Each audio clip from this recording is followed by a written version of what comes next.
आपण केसर आंब्याची लागवड 5 बाय 5 मीटरवर जर केली तर त्याची तेवढी मोठी वाढ होते का? म्हणजे जर एक झाड आपण 5 मीटरवर लावलं, त्याच्यानंतर 5 मीटर अंतर सोडून जर दुसरं झाड जर लावलं तर एवढे मोठे हे झाडं होतात का? केसर आंब्याचे कलम होतात का? असा प्रश्न आपल्याला यूट्यूबवरती आलेला होता. एक शेतकरी मित्र त्यांना आंब्याची लागवड करायची असेल, परंतु 5 बाय 5 मीटरवर जर केली तर जागेचा परिपूर्ण वापर होईल का? म्हणजे झाडं तेवढी वाढतील का? की मध्ये जागा शिल्लक तर राहणार नाही ना, असा त्यांचा प्रश्न आहे.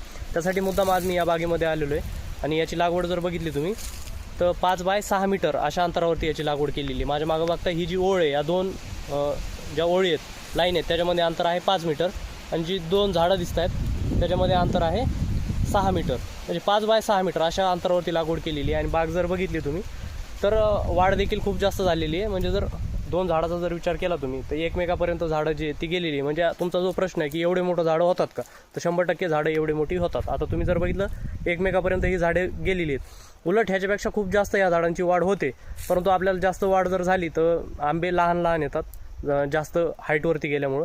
त्याच्यामुळं आपण जी एक्स्ट्रा वाढ झालेली आहे, आपण 1 वर्षाआड किंवा 2 वर्षाआड त्याची गरजेनुसार छाटणी करून की फांद्या एकमेकामध्ये जाऊ नये, जास्त अडचण तयार होऊ नये, अशा प्रकारे आपण गरजेनुसार त्याची छाटणी तिथं करत असतो. आता यावर्षी देखील जर काही झाडं जर बघितली तर खूप मोठी मोठी झालेली आहेत. तुम्हाला मागचा कॅमेरा करून मी दुसरा व्हिडिओ ॲड करून दाखवतो. तर जी मोठी मोठी झाडं झालेली त्याची आपण ट्री प्रोनरच्या साहाय्याने, काही वेळेस सिकेटरने, जे समजा जशी गरज आहे त्या यंत्राच्या साहाय्याने आपण त्याची छाटणी वगैरे करून घेतो आणि त्याची कॅनोपी व्यवस्थित मेंटेन ठेवतो की जागेचा देखील परिपूर्ण वापर झाला पाहिजे. म्हणजे दोन झाडामध्ये जास्त जागा पण नाही सुटली पाहिजे आणि झाडं एकमेकामध्ये देखील जास्त गेले नाही पाहिजे, ज्याच्यामुळे की अडचण तयार होऊन त्याच्यामध्ये फुलोराच्या काळामध्ये काही किडीचा किंवा रोगाचा प्रादुर्भाव होईल अशा पद्धतीनं होणार नाही, अशी काळजी घेऊन देखील तिथं त्याची छाटणी केली जाते. फक्त सांगायचा उद्देश हाच होता की झाडाची वाढ तेवढी होते का, तर 100% झाडाची वाढ तेवढी होते.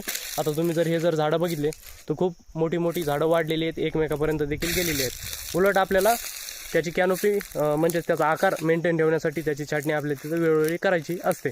त्यामुळे जर कोणाला 5 बाय 5 मीटरवर किंवा 5 बाय 6 मीटरवर जर लागवड करायची असेल तर निश्चित तुम्ही करू शकता.